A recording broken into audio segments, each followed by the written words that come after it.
Hey, what's up, everybody? Welcome back to season 2 of Conversations in Pop Culture, where I have with me the bubblegum princess and sometimes Detective Cookie Dough, professional wrestler Alexia Nicole. So, welcome to the show. Thank you for having me. Yeah, I am very excited because you have been killing it as of lately. I think all of 2019, a little bit into 2020, and 2021 is going, I think, the right direction as soon as you're allowed to wrestle again and everything that's going on.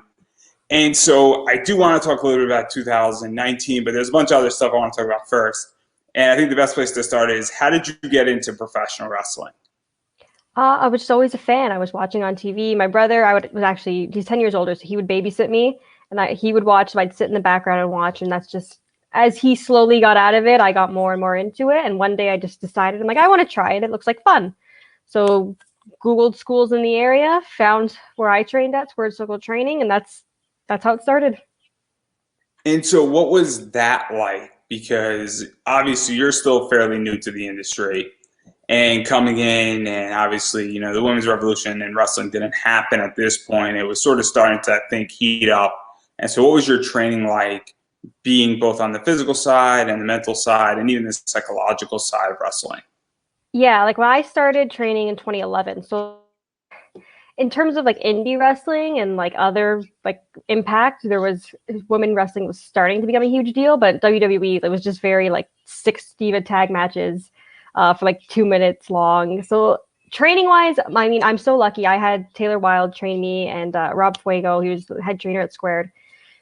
Always super helpful. They didn't sort of pigeonhole me into this, you're a girl, you do this. They were very supportive, and they wanted me to be good. They wanted all the girls to be good and just show that they can actually work. So that was great. And like no one ever put me down for being a small teenage girl. Everyone was helpful. They wanted to help. Everyone was very helpful there. I'm really appreciative of that. In terms of like starting to wrestle, I think I was 2013. I had started actually working on shows. I was 17-ish. It was hard because there was still 5-minute matches. It was go out there and do something cute. You don't have to try and do something fancy. Just be cute. Doesn't matter what you do.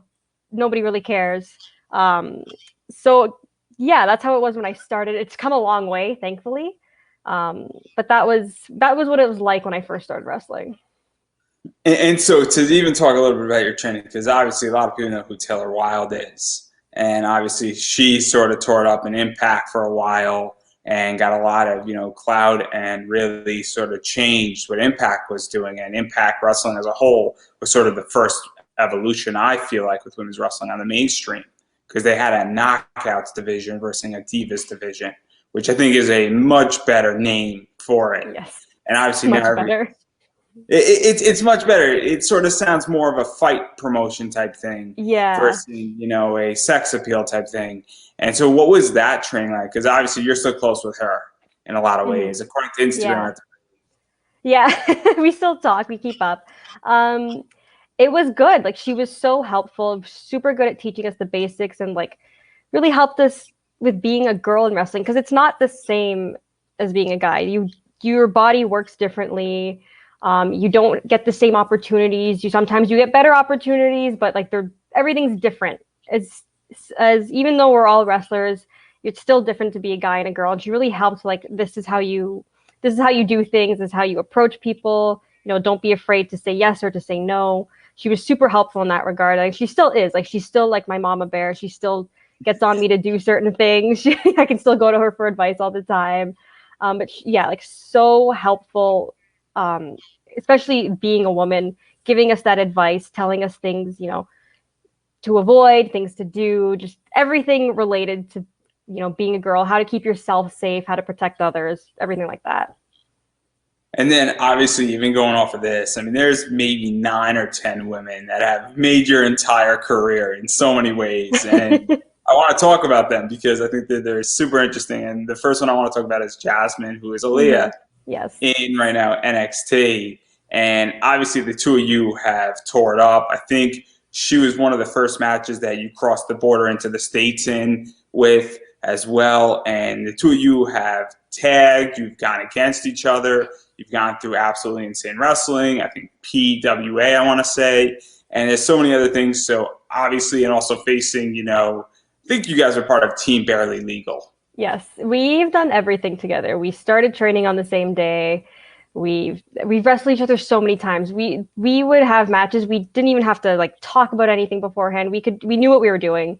We got each other. Whenever we wanted to try something new, we knew how we both moved, so it was easy. I mean, we've traveled together, teamed together, wrestled each other.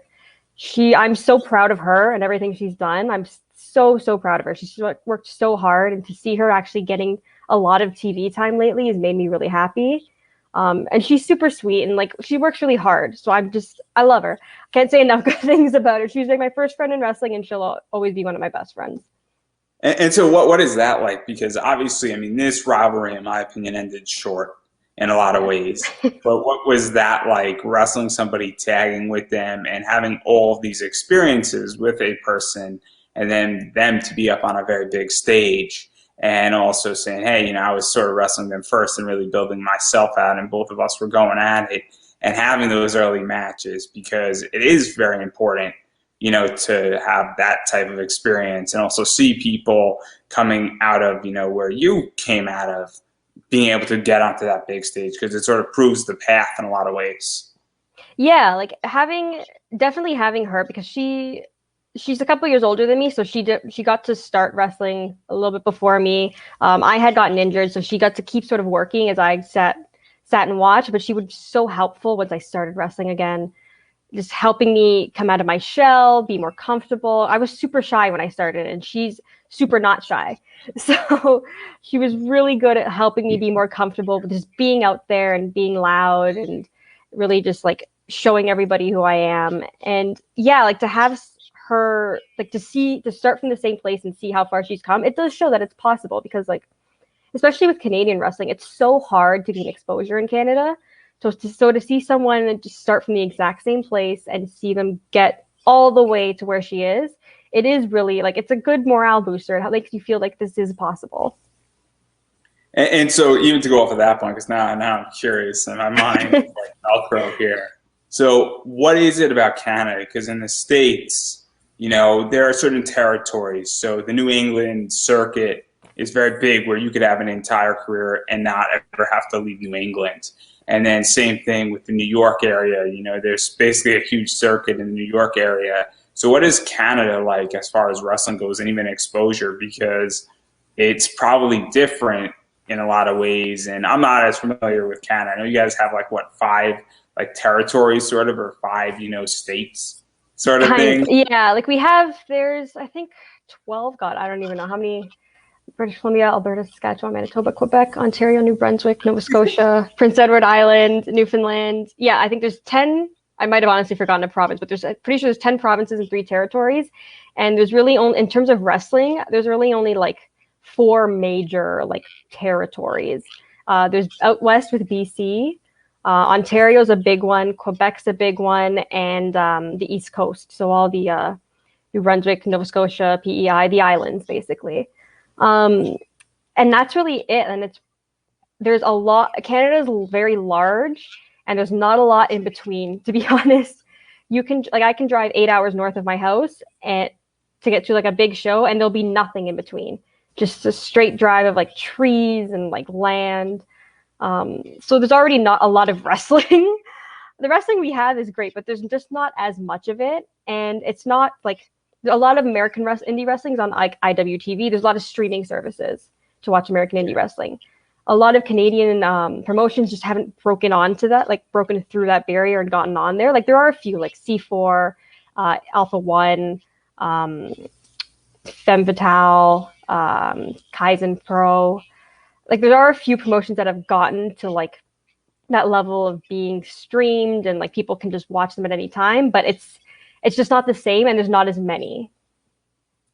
So obviously, I mean, IWTV can only expand so much in a year, and obviously there's other promotions, like I think Title Network, and then there's a few others. But obviously, when you have less promotions, and then also going into a whole nother country with marketing rights and all sorts of stuff, and film rights and international rights, it becomes very big of a headache. That's why there are certain things on Netflix that you can only get in Canada. Yes. And it's a whole problem. Yeah. That's a ExpressVPN there. And I know they're not a sponsor. I wish they were, because this would be a perfect segue right into my sponsorship right there. I'm going to go send them this thing, be like, hey guys, I could sneak it right in. But obviously, Aaliyah gets signed, Jasmine gets signed, and then you started also, while this was all going on, having a feud with Beautiful Bia. Yes.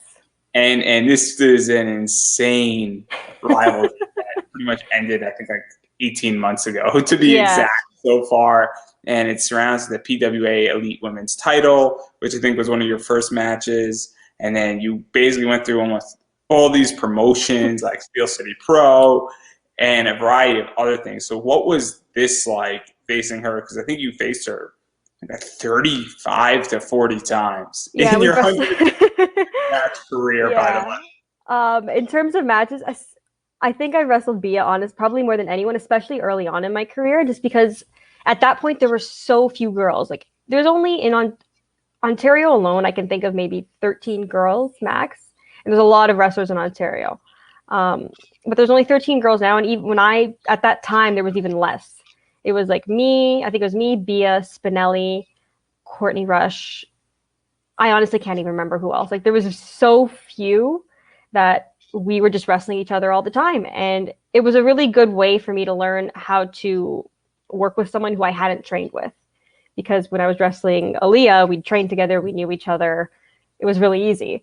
Working with Bia was different because we didn't train together. We didn't really know each other all that well until we started working together so often. But we built up that chemistry, and like, I love Bia. I know she was injured before. I'm not sure if she's coming back to wrestling or not, but she's someone who's improved tremendously, and like, she's so tough. I watched this girl get put through tables, get her face busted open. She's so incredibly tough, and she'll just do dives and just throw herself. Like, I couldn't do that. So good on you. So to even talk about that, because obviously you're wrestling somebody who is constantly improving, and you're wrestling them the most out of anybody you wrestled, and you're having matches against each other over and over, and obviously the PWA title was involved, and a variety of other things were involved. And so what was that like? Because after a while, and we see this with WWE, where they're doing the same match over and over again, it gets stale. And also, there's a whole thing where now you know your opponent. How did you pull something out above them, or trick them up or mess them up, or even the ability to experiment? Because if you know your opponent so well, and it's the 11th time you wrestled with them, you know they could take a suplex. But the question becomes, how are they going to handle if you put them in a weird new thing that you're working on, and they're dealing with that and seeing if it works, especially when there were fans in the crowd. So what was that like? A lot of, it gives a lot of opportunity in a lot of different ways. Yeah, it was, I had actually, because we had gotten to that point, like, we were a few matches in, I'm like, this feels really stale. Like, I feel like we're just doing the same thing over and over again. What I had done is I had asked the promoter of PWA, because I was a babyface at the time, we both were. We were just having matches, just like real competitive matches. So I asked him, like, can I turn heel? Like, no one will see it coming. It'll just be something fresh, something new, something to just try, just to change it up. And it worked so well, especially with her, because she's such a good baby face. Like, it's so hard to be a good baby face. It is really hard. And she just did it so naturally. So I came in as a heel, and just turned things up so much. It worked so well. And it made trying new things easier, because I got to kind of control her, show her what I was trying to do. And then if she had something new she wanted to try, it didn't, we didn't have to pretend to be friendly the whole time. She could just be like, okay, screw it. I'm just going to grab you for something because I hate you, you hate me. And it really added another level to all our matches. So I'm really thankful, actually, that I was just like, hey, can I just change everything I'm doing? And they were totally okay with it. So that was good. What is it like to be a heel? Because obviously I love heels. So used to be when you're like, 12, 13, 15 watching wrestling, you're like, I love the baby faces. And those are the guys. But then I'm watching the John Cena Edge feud is when I really came into wrestling heavily, and it was this entire circumstance where I'm like, I like Edge a lot more in a lot of ways, because it's like he's the one who's using a chair, he's the one who's clearly being sexual, he's not, and nothing against John Cena, because John Cena was great in that feud as well. But it's the idea that you're like, oh man, I kind of like the bad guy, and I'm a big comic book fan, and I like the bad guys more. The Joker to me is a lot more interesting than Batman. Lex Luthor is a lot more interesting than Superman. So Yes, that's I how. feel it. So what um, was that like to really play on that? Because I feel there's more character development with a heel than with a baby face. yeah, and like it is so much more fun to be a heel. It's so much more fun to like be mean. I don't know why. It's just fun to be super mean to someone and like the fans and everything like that. It's just and it helps calm your nerves in a weird way, at least for me. Like it helps me calm down, collect myself because I don't have to worry about like, oh my god, they're not cheering for me. How do I get them to cheer for me? I can just focus on being a bad guy because if they boo, hey, I'm doing my job. If they cheer, I mean, I guess I'm not doing my job, but I'm going to keep trying. But yeah, I find it a lot easier to be a heel. It comes something more natural to me. I don't like putting on a fake smile and being happy and cheery and all that. So when I was a baby face, that was definitely something I had a problem with because I felt like I had to be this happy, bubbly girl, even when I didn't necessarily know how to do it or feel like doing it. Um, but being a heel, I didn't have to do that. So it was just a natural feeling of like, okay, I can be mean now. I don't have to pretend to be this cute, bubbly girl that's just gonna, hey guys, cheer for me, clap for me. Um, I could be aggressive, and it was good because I felt like my best in ring work is when I'm more aggressive. So that really helped me in terms of actually like working as well. And I love heels, and I think heels are great, and I think that it's so much more interesting when the heel goes, and then how the heel acts and all that stuff. And I also feel like if a heel loses a match and then they like just like take the ring, mic, and all that stuff, there's just so much stuff that can be done. I don't know if you know who Killian McMurphy is Yes. or MJF. Yeah. Killian McMurphy and MJF are very similar, where Killian will just yell at people at Mm-hmm. his merch table, and it's the greatest thing. And MJF will do the same thing. Apparently, I heard on the Indies, and so it's this great idea that heels can do that. But I do want to talk about another woman, and that's Alexandra Vale. Mm-hmm. And I know that you also were teaming up a lot and going up against each other, and obviously had all these crazy matches. I know Casey was involved in a bunch of those matches, and that's just been on and off indefinitely as well. And that's another woman that obviously you had a lot facing with, and I think Courtney Rush was involved, and a bunch of other people were involved as well. So what was that like to have that stuff going on? And then there's also a really cool match in Ring of Honor that you Yeah, had. that was it was fun. Bale, Spinelli, Rush, like they were all sort of like a generation ahead of me in terms of like how long they'd been wrestling. So as soon as I started working with Sandra, it was cool because it was someone who had way more experience, who was super comfortable in everything she was doing, someone who could really take me by the hand and guide me because I was still super new and like really young and unsure of myself. But she knew what she could do well. She knew what I could do, and had no problem just like putting something together, getting my input, putting it all together, and having fun matches, and like even traveling together. Like she's someone I would travel with to like do like 4 or 5 hour drives with. Super fun to travel with, fun to work with. Always had new ideas, which was really nice. But yeah, she was And really then fun to work. about the Ring of Honor match, it was Yeah. Jenny and Neil Dashwood, which I don't understand how WWE didn't figure out how to use her.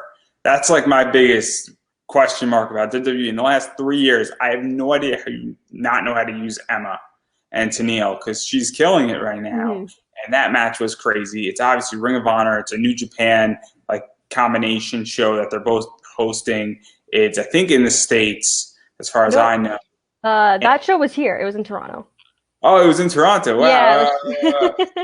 See, I get mixed up too. So, what was that like though? Because it's still two huge companies that are, I think it's fair to say, sort of, they're weird because they're not independent companies, but they're also not, WWE and AEW companies Yeah. either. They're sort of caught in the middle, but everybody knows both those companies and respects them. So, what was that like getting to wrestle on those shows? Because a lot of people were watching those shows. It was insane. That was like the first major show I think I'd ever wrestled on. Every year they do like a War of the Worlds tour. Well, they'll do a stop in Toronto. So the year before I had been a manager on the show. So I got a taste of what it was like. And then the next year they called me. They're like, hey, we have this spot. Would you like it? I immediately said yes. Like, please sign me up. I'll take it. Got there, found out I was teaming with Bale and we were facing Jenny Rose and Tennille. And I mean, I remember at the time I was so nervous and like that I was worried that things wouldn't go right. And I remember like we had the match, and I was just like, oh, that wasn't as good as it could have been. I was so down on myself. Looking back, it's a pretty good match. I had no reason to be so upset. But it was such a good experience. It was so good to learn from both Jenny and Tennille, because they have done things that I've never done.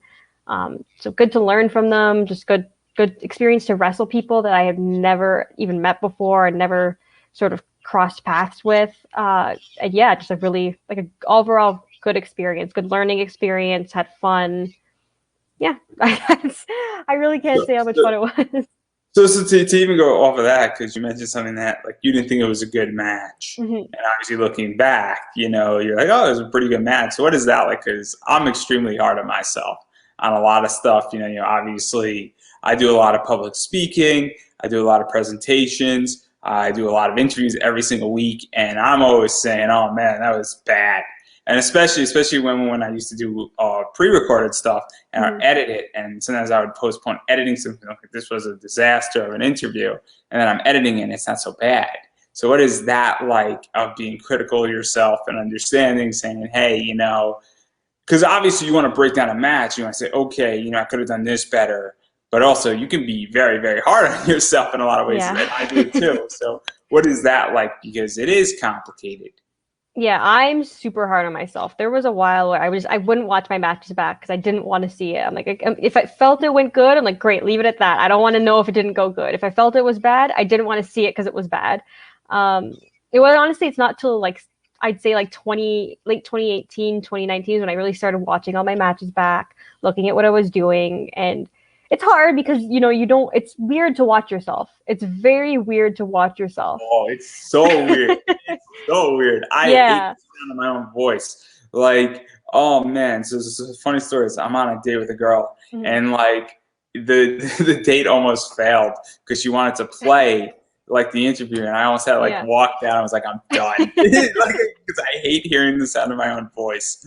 I hate Yeah. it. I hate when people listen to it. It's the worst thing ever. But yeah, I know the exact feeling of hearing yourself, watching yourself, because I instantly recall like the situation. It's horrific. Yeah, because you don't, when you're watching yourself, you're not just watching objectively, you're thinking back to whatever that day was, whatever was happening. And that's how I am at least. So it's, yeah, like I've started watching myself back and it's helped tremendously. Like I can see what I do well now and I can see things that I needed to improve on. But I never get over the feeling of it being weird. Like, for example, like Backyard Pro, we've been having like every week we have our live shows on YouTube. And I feel every time, and I've filmed these like months in advance, and every time I feel so weird sitting there watching it, and I've seen it already. Like I've seen this stuff. I know what's about to happen, and I feel so weird sitting there watching it. Even the intro, like I'm in it for 2 seconds. I'm like, oh, why am I doing that? Why did I do that? Why did I wear that? Oh, we're going to talk about Backyard Pro too, but I do want to talk about I think three more women, three more women Yeah, yeah. before we get to 2019, which is your breakout year, and obviously Casey Spinelli. I do like Recess. I'm just going to let it at that. So I don't know if that's a Canadian show or where that was made, but Cokie Smurf's in that show and plays Spinelli. And if you don't know who Cokie Smurf is, it's an inside joke, and somebody who sees this is going to instantly get that joke. So, but how did this rivalry start between the two of you? Because there's been everything involved in this. Yeah. I think it was just like a. When did it start? I honestly couldn't tell you when it started. It might have been at PWA was the first time we wrestled. I think like one of the matches, I think Victoria was in and Cat Power was in, and that's Okay. crazy. And Yeah, that so was cool. that's one of those things. And I heard that she is phenomenal on the indie scene. And AG wrestled her. And I'm using AG for a reason because he's got 71 days till he's free. Yeah. But she is amazing apparently on the indies. And so what was that like, I think, to wrestle Victoria?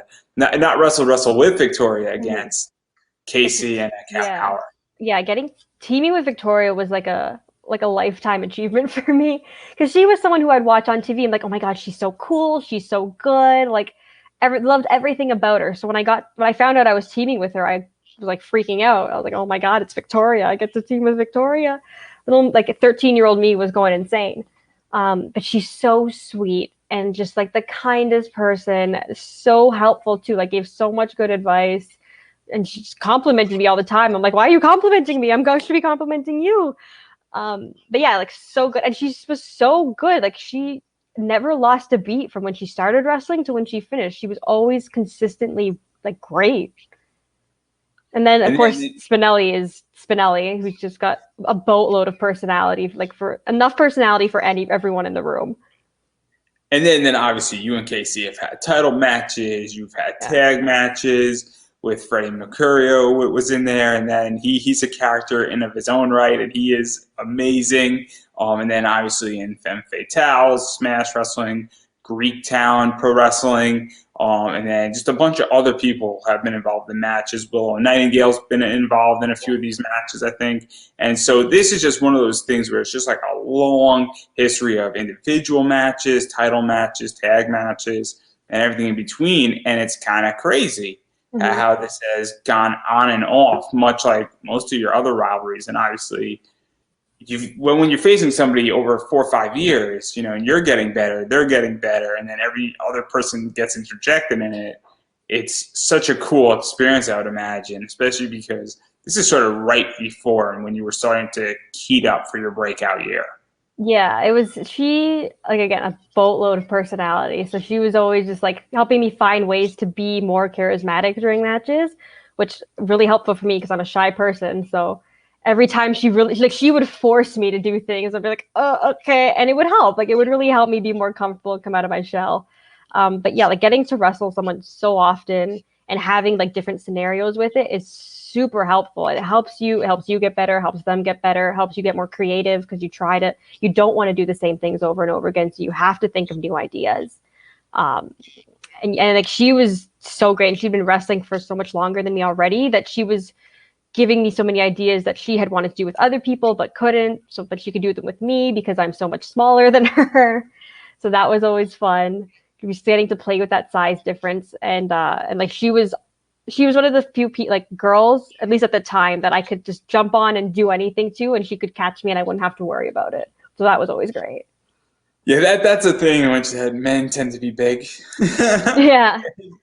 And that's why when you see, you know, guys doing like 450 shooting star presses, it's phenomenal. And you see a guy like Ricochet doing something, it's crazy because I don't think most men can do something like that. And it's crazy. That's all I'm going to say. And I used to do martial arts, and women can kick a lot easier than men. Yeah. I can say that. Yeah, that's true. So I'm going to leave it at that. And then there's 2 more women I want to talk about for this 2019 breakout year. And first one is Sassy Steffi. Mm-hmm. And she is scary as fuck sometimes. And she's been on my other show. Mm-hmm. And so obviously she's done a lot of stuff in wrestling, obviously coming out of the Midwest militia and that entire thing. And the two of you have just had victories all over, exchanging them between each other. And she is a veteran in the industry. So what was that like going up against her? I mean, great. Like, I've been so lucky to work with so many veterans that I've been able to learn from everyone. Like, I didn't have the problem of like, I'm coming in new and everyone I'm working with is new, and I never get to work with anyone who could show me different things. But Sassy Steph, especially because she wasn't from Canada, she's from the States. She's learned how to wrestle a different way. Like a lot of Canadian girls, we kind of wrestle the same way because there's only so many schools. So we all kind of learn the same things, but getting to wrestle Steph, she's from the States. She's got a different style. She can show me some things that I've probably never seen, but that I hadn't seen before. I know I hadn't seen them before because she showed me how to do a couple of things. But she, showed me a new style, how to work with that. And just, again, like to work with someone who's got more experience is so, so helpful because it helps you learn so much. And then the other side of Sassy Steffi, on one side of her, part of the Midwest militia, is Allison Kay, Sienna. And obviously the two of you had a bunch of matches with each other. And one of the matches that sort of kicked off, I think, this and changed a lot of people's perspective was that strap match. Yes. I love that strap match. Brutal match. A strap match in general is a pretty brutal match. And so what was that like? Because obviously you're going up against AK-47, and she can be a monster in a lot of ways and be very vicious. And she's done almost everything in wrestling at this point. You know, it's her and Lufisto who have done everything in wrestling.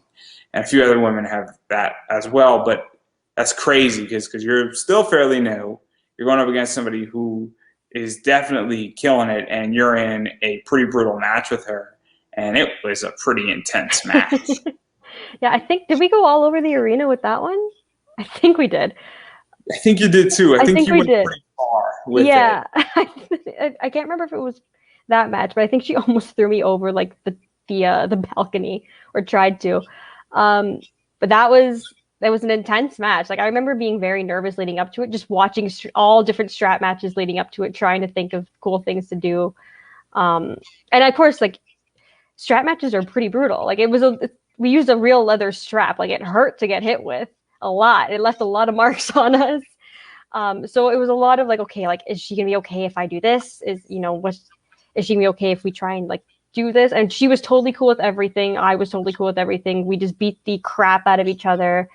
And it was so much fun to do such a different match. Like, I don't know, I'm the only person I know that's ever had a strap match, like, personally, at least. Like, I haven't met anyone else who's had one.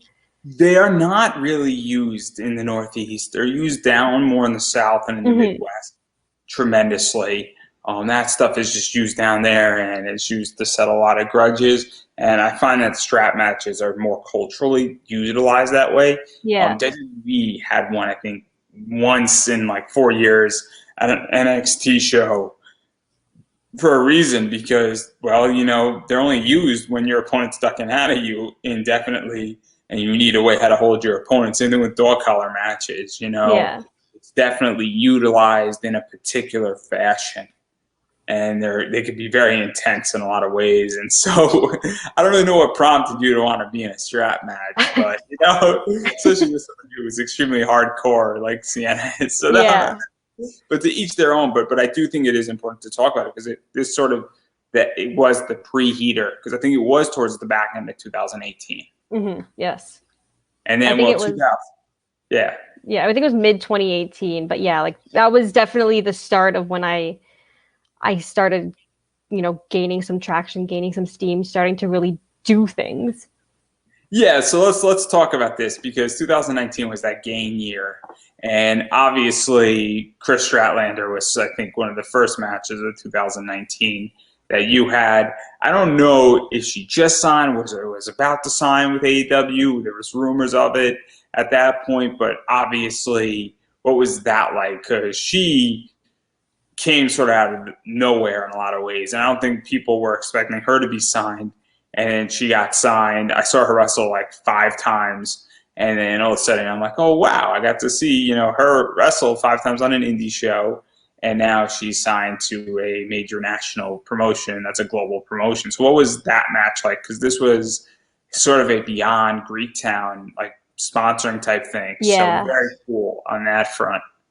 Yeah, it was cool, because I'd heard her name, I hadn't seen her work, so like leading up to it, I was watching her matches. I'm like, oh damn, she's really good. I'm like, why haven't I ever seen her before? And then we had the match, went great. Like, it's one of my favorite matches to look back at. And yeah, and then like not too much later than that, she had gotten signed, so it was really cool to be like, oh my god, like, it's like we had a killer match and she signed, and like, again, it was one of those things like, it's possible to make it sort of deal. Like, it feels like it can actually happen to you.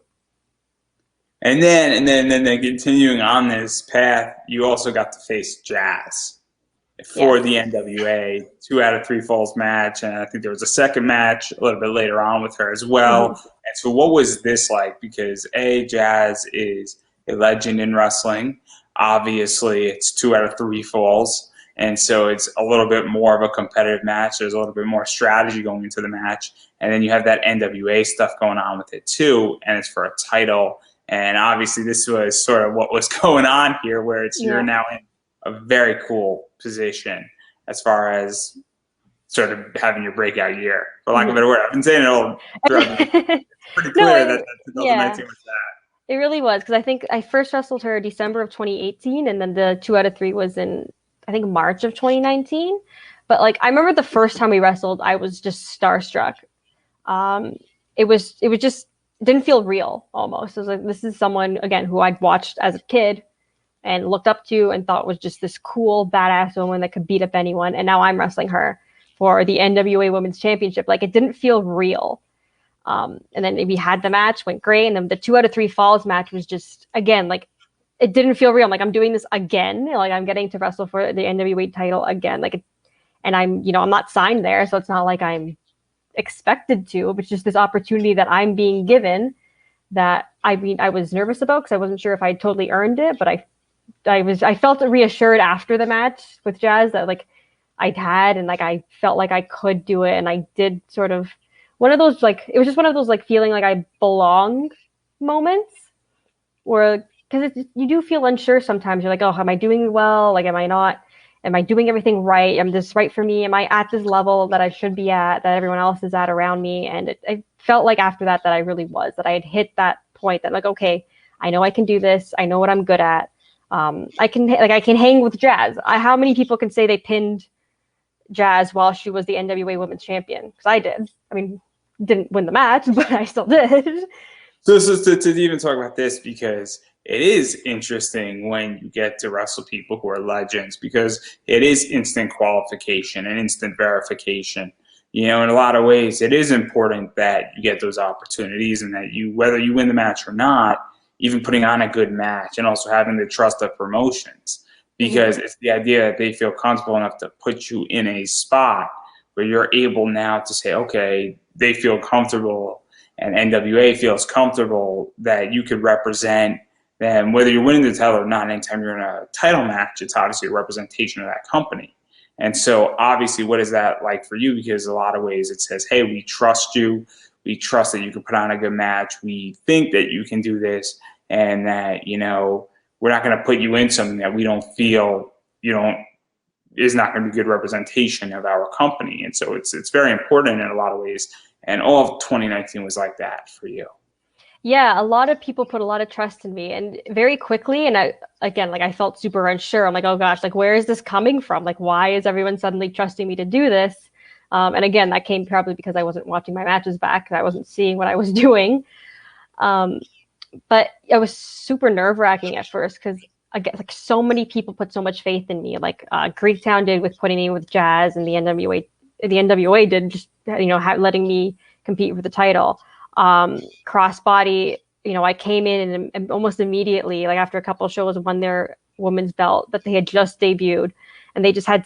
I'm so thankful they had so much faith in me to represent their women's division that they were starting. And then obviously Impact Wrestling. Yeah. That's the big one. And obviously coming into that, and how did that even come about? Because that's sort of the big one that I think everybody knows and everybody sort of caught you on. Mm-hmm. And they might have been going through Canada, I think, and doing a little tour in Canada for a while. So that also might have helped as well. Yeah, I just gotten a call. I'd gotten a call. I'm like, hey, they asked, do you want to be one of Sue's bridesmaids? I'm like, yeah, sure, why not? That's fun. So drove down to Windsor, was a bridesmaid, talked to a couple people backstage, got a call a couple months later. These are the days we're taping. Do you want to come out? I think they're in Toronto. That's when I wrestled Jordan Grace for Impact. Everything went well. Talked to a couple people. It's basically the same thing over, and every time there was a taping, I'd get a call. These are the days. Come on down. There'll be something for you. And so what was that like? Because obviously Impact at that time was starting to sort of pivot in a lot of ways and become, a very competitive company. They were on Twitch, and it was very accessible at that time, which was very cool. So they were on TV, and they were also streaming on Twitch, which is awesome. And it was beyond accessible. And then you're now facing, Kiera Hogan and Madison Rayne, with Jordan Grace teaming up with them. You're teaming up with Rosemary and Jordan Grace to face Kiera Hogan, Madison Rayne, and Taya Valkyrie. And obviously the Rough Rider thing, which is very Canadian. Tessa, Jordan Grace, Jessica Havoc. I might have just ruined a lot of stuff. And also against like Josh Alexander and Trey. And I forget the other two who were involved in that match on the guy side of it. But that's not the point. And then obviously, and then it must have been very cool for you because now you're on TV and now you're doing a lot of stuff. Obviously, it's old school Impact too, which is awesome. And so, what was that entire experience like of saying, hey, now I'm on TV 6, 7, 8 times, and I'm in front of a much larger audience, and people know who I am now, and they're starting to recognize between all these matches that were, I guess, pre-taped and later put elsewhere, and now I'm on a national company, and then, well, obviously this sort of led into Beyond and being on uncharted territory, which also got a lot of people later on. So, yeah, it was a little overwhelming. Sorry, I think my internet cut for a second. It was overwhelming for sure. Like it was a lot at once, especially because it was just, I had done the tapings and I had my matches, and then sort of, weekly I'm on TV for like a brief period, and it was so brand new to me. It was something I wasn't used to. Even being there backstage, seeing the setup, seeing all the cameras, everything that went into being on a televised, like a internationally televised wrestling show. It's so much more different than an independent show. And I'm so grateful that Impact gave me those opportunities and, kept bringing me in for them, because I learned so much. It's such a different experience wrestling in front of just a regular live crowd, like independent crowd, compared to a televised show. There's so much more involved. Or even something that's streaming, like an Uncharted Territory, because an Uncharted Territory is very much, it's a very different, what is it, the White Eagle Hall, I want to say, or like something like that. And I'm sure I'm going to get flack for it when I wrestled there, and I'm not sure of the name, so it's fun. But it's such a different crowd where I don't know if you were backstage the entire time, but every show starts off the same way, where the crowd's singing the "Whoa" song. And I'm planning to go back up when things open up again, and Beyond is running, because I'm in Connecticut. It's not that far up to where they're at, and it's supposed to be a crazy environment. And from the fan base, and even the fact that there's all these people watching. And I don't have the actual numbers, but I know that it's more than 10,000 people watching on IWTV, and it's almost a cult following. Like every Wednesday when I think it was at, and they moved to Thursdays, and then obviously season 3 is probably going to come back sooner rather than later. It is such a different environment. So what was that like? Because that's similar to Impact in a lot of ways, the way that show is run. Yeah, and that was so last minute. Like I think maybe, not even a week before, I was asked, somebody, I can't remember who it was, somebody couldn't make it. So I was just asked to, hey, can you hop in a car with, I think it was Ethan Page and Kobe Durst, and just, come on down. Like, yeah, sure. Okay, cool. And like I had seen the Uncharted Territory, but I was like, I had no idea what I was truly getting myself into until I was backstage, hearing the crowd, really experiencing it live. Because it's an experience when you're there at that show live. It truly is. Was this the show that Ethan Page basically said, hey, to Josh Briggs, Johnny Impact says hi? I think it was. I'm pretty sure it was.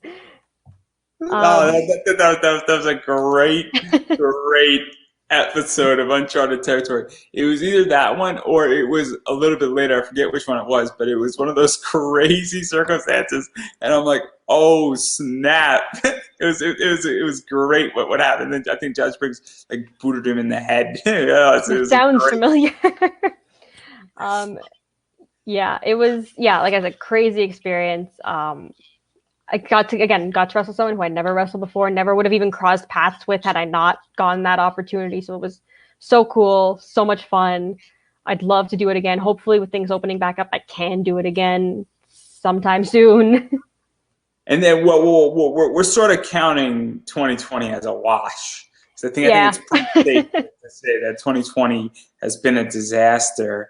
But there are a few more things I want to mention, because obviously there's 2 sort of title things, and then we're going to talk about some Backyard Pro. Obviously, Femme Fatales, you and Nicole Savoy going at it, and obviously I think the title became vacant.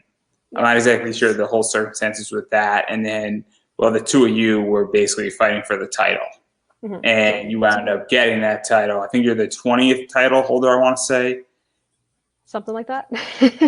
Around that number. Around there, yeah. There's been all these women who have held the title, obviously. a lot of Canadian women, a lot of people who have done a lot of cool stuff in wrestling. And so what was that like, wrestling Nicole, because obviously having a victory, because Nicole Savoy is an amazing wrestler, and then also capturing this title, knowing all these women have held it. Yeah, it felt surreal. Like Femme to me is like Canadian Shimmer almost. It's where all like the best women's wrestlers go to in Canada. When they come in from the States, they come in from other countries too, the UK, Japan, Mexico. That's where they come to Canada to wrestle, and like just the best women's wrestlers. Even being in the locker room, like every time I'm at a Femme show, I'm overwhelmed with the amount of talent that's there. And when we get to that point, because Mercedes Martinez was the champion, then she got signed, so she had to vacate the title. That's when the match, I had never lost a match at Femme, so that's when I was put against Nicole, who was Mercedes picked, and that's how the match sort of came about. And so obviously there's a lot of history here, and there's a lot of storylines being involved, and there's a lot of stuff going on, and it's now kind of, okay, Mercedes pick is X, you never lost something, this title means something, the last champion is Mercedes Martinez, and then there's just been, there's a whole bunch of people who've held that belt. And so now it's, okay, these are sort of the two best women in the company to some degree, and who's holding this belt, a type of deal. And it's very important when that happens, because not all the time that happens in wrestling. No, it was like it. I don't know how to describe it, because I remember being backstage that day and looking around. I like seeing Lufisto, who's just a living legend, seeing Ivelisse, seeing Jessica Havoc, seeing just Willow Nightingale. Actually, was Willow? I can't remember if Willow was on the show, but I know the Sea Stars were, and like Veda Scott, someone who I've wrestled a handful of times, and just chatting with her backstage, and Priscilla Kelly was there, and just like all these women. And I'm in the main event. I'm the one wrestling for the title. And especially the venue that it's at. It's at the C4 venue in Ottawa, which is somewhere where I wrestle a lot. I usually do like multi-man matches at C4 with all the guys. So it's a building I'm comfortable with. I love being in. It was such a good feeling, but it's such a strange feeling. It felt like I don't know. It felt like before I went into the match, I'm like, oh, I don't know if I should be in the main. I feel like I'm taking someone else's spot. After the match, I felt sort of, I guess, vindicated. I felt like I had earned it because everything went well, and just like hearing the crowd's reactions throughout the match, hearing their reaction to the end, like to the finish, and getting like I got a standing ovation. I'm like, I was not expecting that at all. It was so cool. It was overwhelming. Like it felt like I had finally like really done something. Like this title has so much history. So many great women have held it. Like it felt incredible. I did I cried a bit. That's how crazy it was to be that I'm the one holding this. So to even go further into this, because you never lost a match in Femme. And so now the question becomes is that I don't think you've had a title match. You might have had a few actually, now that I think, but I'm not too sure. I'm really I think I was supposed to, and then everything got shut down. But the idea is that at some point you're going to have a title defense. You haven't lost it, so it becomes a question. And I was speaking with Billy Starks last night, and I made the joke that she's defending her girl fight title right now. That it's a Roman Reigns situation where it's when you become dominant, you never lost a match. It's who's going to beat you to make it meaningful, and it must be very cool for you because you're in a situation, whether it was intended or not, is not the point anymore. It's the idea that whoever beats you obviously is going to carry more significance now because you haven't ever lost a match, and that's going to be your first loss of that title unless you wind up getting signed somewhere and have to vacate it, which could very well happen because everybody's getting signed on the indies apparently across the board in every indie sector. I know everybody's getting signed, and so it's kind of crazy. So what is that like to be in that situation where that's now on the table? Because whenever you drop that title, it's going to be way more meaningful for whoever picks it up, and it's going to give them a boost. Yeah, it is crazy to think about because it's, who is that person going to be? Like, is it going to be someone new coming in? Is it going to be a legend like Lufisto who I've never gotten the chance to wrestle her. So if I finally get to and it's for the title, I'd be stoked. I'd love to defend against her. But it's a weird situation for me to be in because I've never been the dominant person in anything. I mean, I'm 4'10", 120 pounds. I'm not dominant at all. I'm tiny. So it's a weird situation for myself just because it's not a way that I see myself. But it's also cool at the same time to know that, I'm the girl. I'm the top in that company. It's a cool place to be. I would imagine. And then speaking about championship belts, you have another championship belt as well right now, and it's the BW Women's title. And Jody Threat's making her tour in the U.S. right now, all over the place. And obviously, she was just in No Peace Underground last Sunday night. And well, you beat her for that. So what was that like? Because Jody Threat's been around for a while now as well, and we don't want to send her back. Yeah, no, she's doing great. Like I'm so happy for her getting to see everything she gets to do. She's so lucky to be able to have get into the States first of all, and just be able to like kill it every single time she wrestles. She's getting so good. Um, it was fun. Like every time we were supposed to wrestle at Barrie, one of us couldn't make it. So it was always like, okay, we're gonna have a match, and then either she couldn't make it, or I couldn't make it, or someone was sick, or someone was hurt. So it was just a lot of like rescheduling. I think it was like exactly a year to the day that we were supposed to have the match that we finally did. And at that point, it had become such a big deal that it was a 2 out of 3 falls match, with the final fall, I believe, being a tables match. So that was And so, intense. what is that like to have all that stuff, or was it a door? Because It was a that's door, but that's because we couldn't find a table. That's because tables are really expensive. I could go to Home Depot in the States and buy a bunch of doors for Mhm. pretty cheap. It's when I get out of my parents' house, I'm buying like 5 cinder blocks and building a desk door, and it's going to be phenomenal. It's going to be the greatest thing. I put Effie Lives on it, and hopefully he won't sue me. So there you go. But anyhow, um, I'll put fear Effie Yeah. Lives, and I'll be good to go. I'll be good to go. But anyhow, even that idea of just having weapon matches, what is that like? Because obviously you've done the strap match. I think you've had a few other matches with weapons. And then also, it is important when you have, a final fall. You have a traditional wrestling match, you have some other match, and then, well, going through a door. Mhm. It's kind of makes it more important in a lot of ways. Yeah, it's for me it's scarier because like in terms of like super hardcore wrestling, I like half watch. I watch with my eyes closed.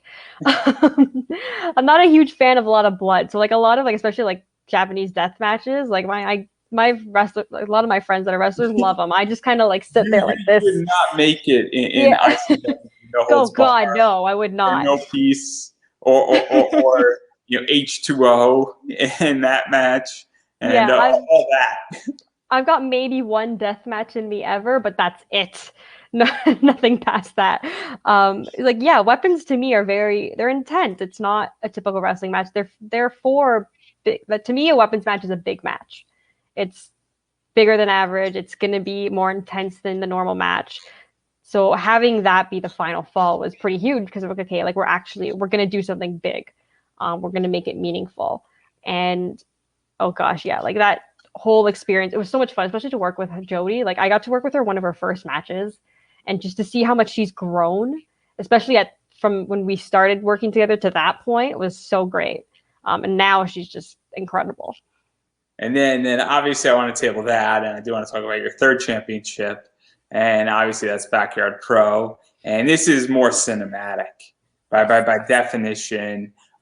It's all on YouTube, I think. So I think Mm-hmm. most of it is free, if not all of it's free, which is nice because obviously wrestling, whether you're watching on cable, Title Match Network, WWE Network, Fight has a network thing, and a bunch of other companies do as well. IWTV, if I didn't already mention it. It's nice to actually, hey, wrestling is sometimes free too.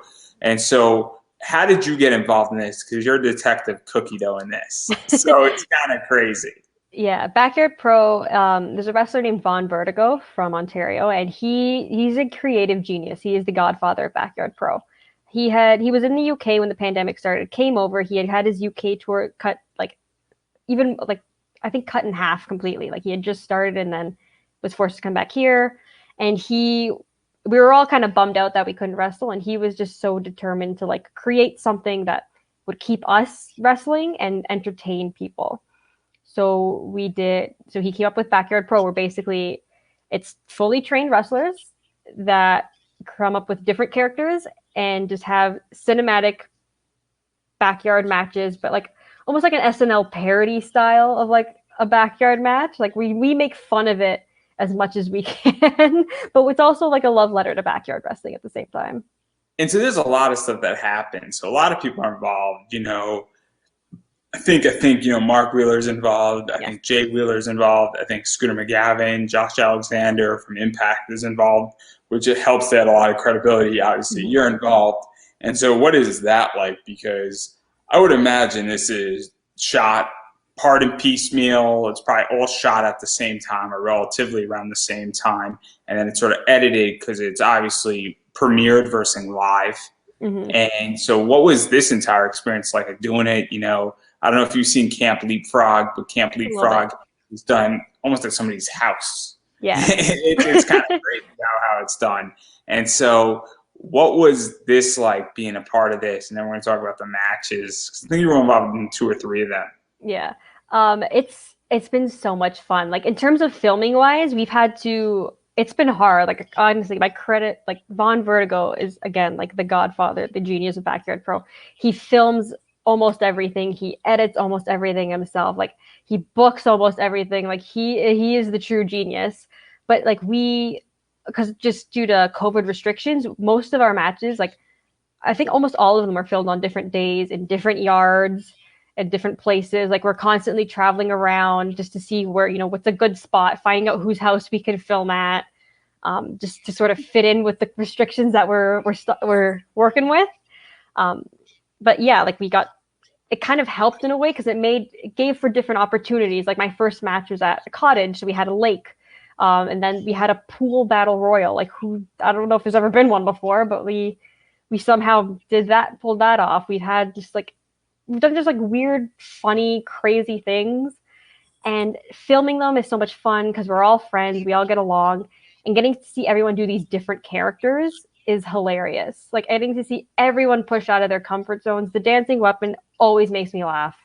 I never get over how funny he looks in those see-through black pants. It makes my day every time. And so to talk about this, because obviously you had a match surrounding the lake, and then you had the pool battle royale, and that involved a bunch of people, and obviously the winner got to fight for the BYP title, and obviously you won that. And so what was that like? Because obviously you're in a pool, and there's a pool involved, and water's involved, and all sorts of stuff like that, and getting to do something like that, because cinematic wrestling has had a lot of fun stuff happen in it. And it's the idea that it's kind of a crazy concept, but also, if you can't do cinematic wrestling in a regular wrestling show, and there's real advantages to doing it because you can't, run a show and have a pool in it. It just doesn't work. Yeah, so what was that match like, being involved in the pool battle royale? Because it's kind of crazy, and it's a fun thing when you watch it, and you actually buy into this. I guess you suspend belief for a little bit. Is the type of thing how I view cinematic wrestling. It's kind of very cool with that. So what was that entire match like? Then we're going to talk about the match that followed that one. A whole different match. Yeah, it was a lot of fun, and like we didn't realize how potentially dangerous it was until we did it, because we're just tossing each other into a pool. I tossed Kyle McKenzie into a pool with his hands handcuffed behind him, not even thinking like, oh, maybe he won't be able to swim. And like we're just chucking each other in, and like I think Adam Safe went in on a bike, and we're like, we had to make sure the bike didn't fall in at the same time. So there was a lot of hazards we didn't anticipate. But again, like, what is that like? Because obviously things can go wrong in wrestling, and making sure the bike doesn't go in, and making sure that, hate to say it, but there's been plenty of people who died in pools because they dove into 4 feet of water. So and I say this, obviously nobody got hurt, I'm assuming in this, but something could go wrong in wrestling in general. And then when you add other things like pools in there, well, it could be rough in a lot of ways. Yeah, it was a good, like, experience, because we learned like, okay, like these are things that we can do and things that will actually work. Um, and it's like, thankfully, because it was a cinematic match, we had the cuts that we could, something happened, we could stop, make sure everything was okay, keep going. Like that was really beneficial for that match, especially because, you know, you don't realize how dangerous a pool could be until you're fighting in one and throwing each other into it. And, you know, some gun almost hits their head off the side of the pool and is like literally like within an inch of knocking themselves out. And then obviously you win this match. A lot mm-hmm. of shenanigans happen. A lot of people are involved in it. And then you got to challenge Jay Wheeler mm-hmm. for his title, for the BYP title. And this was cinematic. And so what was this match like? Because you come in and you're almost in like hockey, baseball gear. and then I'm assuming that you know, there's no rules per se of disqualifications. Mm-hmm. And then he comes out to a makeshift disastrous band, which is brilliant on his part. And you're fighting, and then you're going all over, and then obviously I think either he speared you or you speared him into a pool, mm-hmm. and then you're both in the pool. And then it's like you almost drowned him, and then he comes back as being undead. It's an insane match in so many ways. And so what was even like the mentality and just saying, hey, how far can we go with this? Yeah, we had talked about it a lot, because like me and Gabriel Fuerza is his not backyard name, but we were really good friends, so we had talked about it a lot. Like, you know, what can we do? Like how far can we go in this match? And the show itself was called Last Backyard on the Left, taken from a horror movie, which for some reason I can't remember the name of. And then there's a podcast. There's a podcast, Last House on the Left. Yeah, there we go. But he wanted to take that horror vibe and run with it. So I'm like, okay, cool. That's where we got the inspiration to do the spear into the pool. I think that he's drowned. He comes back as Jason. We literally ripped off the end of the first Friday the 13th movie. But yeah, like we really wanted to push it, because we call it backyard rules, which basically means there are no rules. It's whatever we decide in the moment. So we had full creative freedom to do whatever we wanted, and that's what we did. And I mean, it was so much fun to do. I think at one point I taser him in a shed, and then I carry him with a wheelbarrow. We did a lot in that match, but I mean, everything worked. Nothing felt out of place. It all flowed together in the end, which was like our biggest thing. Was like, is this going to make sense at the end? Like, we're doing so many dumb things. Like, is it all going to make sense? And it did, which was the best part. So we were happy that we could tell a story. It made sense, as wacky and crazy and funny as we had. Even the ref, like there was one point where he was supposed to be counting a pin and he was peeing, not paying attention at all. So, and so obviously you win this title, and well, this title looks like something else, just a little bit. And that's what makes it even funnier in so many ways. And you could spin the title apparently. Yeah. And then the best part of this is that there's all these Instagram photos of you with the title. Mm-hmm. And I like how there's similar Instagram pictures with you, your BWP title, or your BW title, and your Fatale's title as well. And so what is this like? Because the funniest pictures are the ones with you in the title, obviously wearing the hat, done in black and white, and so what is this like being this champ? Because is there going to be a season 3? Like that's what I want to know. So we're actually in the middle of season 3. The final episode of season 3 airs tomorrow night, which I'm stoked about, because that's when I get to defend my title.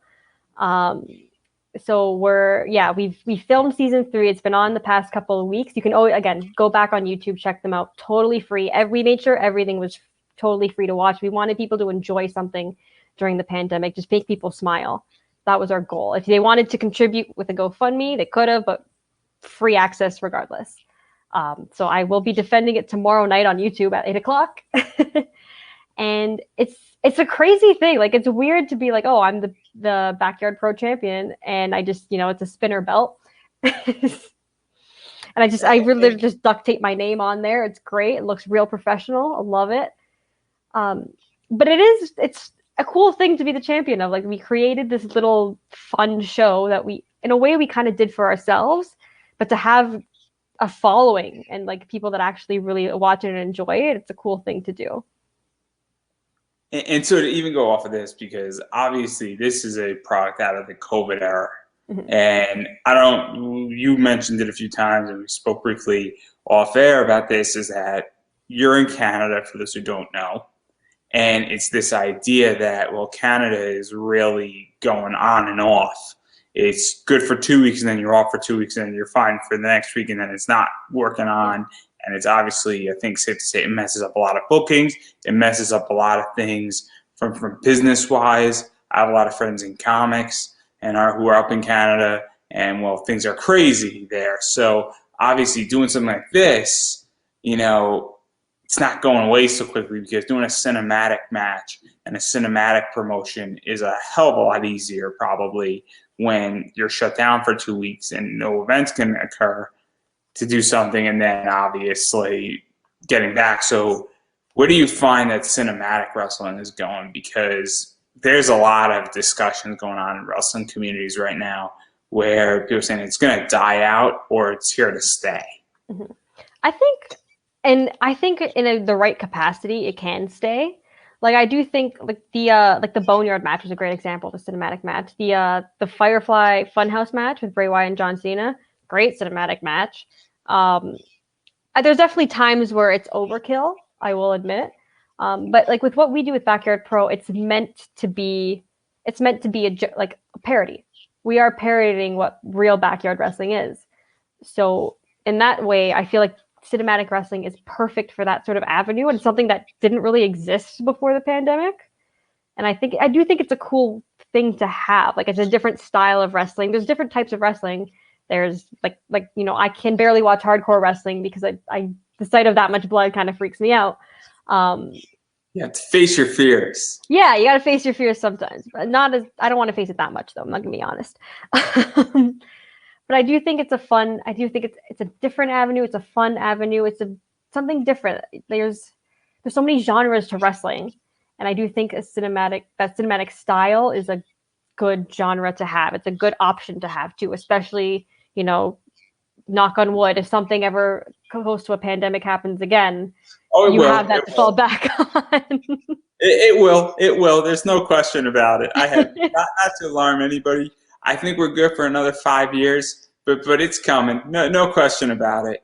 I'm just saying. I'm very pessimistic, which means I'm always right eventually. And I'd rather be right than wrong. Unless three rights, you got to make a left. That's a different discussion completely as well. But even going off of this, where do you even think, because this, I guess, sort of the same question, slightly different, is that where do you think the future of wrestling is going? Because obviously I think cinematic is here to stay, in my view. Mm-hmm. But where do you think it's all going with this pandemic? Because obviously the model has shown faults and it's shown cracks. And clearly things get fucked up, for lack of a better word. And it's clear that, people are now coming into the States from Canada, but people weren't allowed to come in from Japan. People aren't allowed to come in from Australia. Mm-hmm. And it's evident that, and even still, the rest of the world is messed up. And the biggest countries that messed up right now is India. Mm-hmm. And I don't know how big of a population wrestling-wise India has, but that's just one example that while certain countries are doing better than others, the world is still pretty messed up from all of this stuff. So there's clear issues when you're dealing with wrestling, which is very global right now. So I'm curious where you think it's going. And even from like a safety standpoint, attendance standpoint, fans as well, and all that stuff. Mm-hmm. I do think, I'm excited to see fans back in arenas. To me, I don't like seeing, the Thunderdome, I wasn't a huge fan of it just because the screens to me were distracting. I didn't feel like there was any fans there, even though you could see them. It just didn't feel genuine to me. I like real, having the fans there, getting those reactions. To me, that's wrestling. And obviously with the pandemic at the point that it was at in the States, earlier with Thunderdome, you couldn't have that. Now, I guess things are starting to open up. You can. I do think that this pandemic has shown that, being able to, be online and streamed and be visible to so many people and really get out there on different platforms is super important in wrestling. Oh, Because it's if, beyond important. yeah, like to just The like great think about, digitalization pivot going on right now, and it's not going to stop. If companies like Shopify, Amazon, e-commerce is bigger than ever, and it's more important. And e-commerce is just not buying your crayons from Amazon. And yes, yeah. I have crayons from Amazon, but that's not the point. It's streaming is e-commerce in a lot of ways. But continue. Yeah, like streaming to me is the future of wrestling. Like I do think there's only with the limited that you can do in person, especially the limited travel, especially right now, like how many places can't, how many people can't leave the countries they're in right now still. I think streaming is the way to go because you can have everyone in that country still wrestle. You don't have to leave, and just a way to showcase it globally. And the best way to do that is through streaming. And I think there's more money in streaming than anything else. I think that, most venues in wrestling can hold, 500 people at the most? Yeah, about that. Especially on the indies. And even Yeah. big places. I mean, Worcester Hall or White Eagle Hall and beyond holds, maybe 150 people at the most? Yeah, and There, it's crammed. and there's like 10,000, if not 20,000, if not 30,000 people watching, on IWTV. Where's the real money in that promotion? I think it's safe to say. And also, furthermore, I mean, there's been a bunch of shows that I've watched that were just taped and then edited later and uploaded onto IWTV. And where's the real money for that promotion? Well, you can get a nice gate, and the gate can cover a lot of stuff. If I'm running a promotion, and may or may not, the real money for me is going to be in the streaming. It's not going to be in the gate. The gate's going to help cover 85% of the cost. The way I'm going to make, or it's going to put me at $0 or $1,000 over into the black, the real money is going to be the streaming. Yeah. And so that's how I view it at the very least. Yeah, I agree. Like streaming is definitely the future. And like another thing that I think will start to happen more and more is a lot of companies working together. Like we saw with the Collective, just a lot of different companies working together, putting on a bunch of different putting on shows together, doing a whole weekend. I think that's going to be more common, especially with all the restrictions, like the travel restrictions, that sort of thing. Because it helps everybody. It's economic because if you want to fly somebody out from California and they're going to be on 4 shows for 4 different promotions, all of those companies chip in. Yeah. Because it's different now if somebody's flight is $600 and it costs each of those promotions $150 to get them brought in from an airfare position. And then, they're staying 3 nights in, a hotel or somebody's house down there. It's much cheaper for everybody involved versus bringing in somebody for 1 show. And having that and having one promotion carry the bulk of it. So obviously it's much easier on them as well. And so when you have there's just a big wrestling weekend. It's 8 shows in 3 days. Yeah. Insane. And so there's a lot of stuff going on. But anyway, speaking for about an hour and 15 minutes, so I don't want to keep you here all night. But I do want to give you a chance to self-promote yourself. So where can people find you? You can find me on Twitter at It's Alexia Nicole, on Instagram at Alexia Nicole. I have links to all my merch, my pro wrestling tees, my own merch store on there. And yes, those are my only 2 socials. I always have to think back and make sure that's what I've got. But yeah, Twitter, It's Alexia Nicole, Instagram, Alexia Nicole. And I think I put a bunch of those links up above. And so obviously I think I put a bunch of those links up above as far as your merch goes. I don't think I put your Instagram link up there. I don't think I put your Twitter's right down below. I think people can find that pretty easily. It's right in the title. Obviously, my Twitter is also on my title, so you can go bother me there. And I've been saying it for a lot now, and I'm going to keep saying it, is you have to support indie. And what that means is you have to support indie content creators, which means you got to buy their merch. So that's shirts, 8x10s, wristbands. I don't know what else you have. Used gear. That's a big one now. Used gear, yeah. You're actually going to their shows. That's a big one. When there's live shows, going to them if you're in the vicinity. I don't expect somebody who is in California to fly into Ontario, Canada, but if it's streaming on IWTV or somebody's wrestling on Impact or beyond, tweeting at them is very, very important because it actually lets the promoter know, hey, we like this wrestler. It's good for them, engagement, algorithms, all that stuff. So there's a variety of ways how to support independent wrestlers. You can also buy me a coffee. My link's up there too. Definitely appreciate it. It is a website that is much like Patreon. So you could go do it. It's just that you don't get charged monthly for it. So you could go check that out if you're interested. If you're not, I encourage everybody to share this interview because that also is super, super important as well. And obviously on that note, I'm going to give you the final word. Oh man. Thank you for having me. This is fun to talk about. I haven't talked about like my early career in a while, so it was good to look back at. Everybody goes the other way. Everybody goes the other way. Yeah, everyone goes the other way. They don't want to. But it was cool to talk about and like really look back at like the women I've worked with, because I never sit back and think about it, but I have worked with a lot of talented, like high level. There's only 9 of them. Yeah. Your career is like 170 matches, and those 9 or 10 women that I mentioned make up, I think, 120 of your matches, which is insane. Yeah. You have a very short list of people who've made up your matches, and then if we include Jordan Grace in there too, it's like 11 women have legitimately made 130 of your matches, which is ludicrous. Yeah. It's mind-boggling. Just go through cage match. If you don't believe me, just go through it one by one, and you'll start figuring it out. Oh, it's phenomenal. But yeah, I'm excited for things to open up again, for wrestling to come back. I'm hurt right now, unfortunately, so I can't wrestle till the end of the year, but I'm excited to see everyone get to wrestle again, go out and support them. Like, I'm going to do everything I can until I get back in the ring. Just to make sure everyone else. This was the year to get hurt. I'll tell you that. Yeah. not that you want to ever get hurt, but this is totally. No, this was definitely the time. Because this is 2020 and 2021 are what is known as a down year. Yeah. In a lot of people's stuff, it's the time to. I'm going to use an analogy that people might not like, but with a gun, you cock the hammer.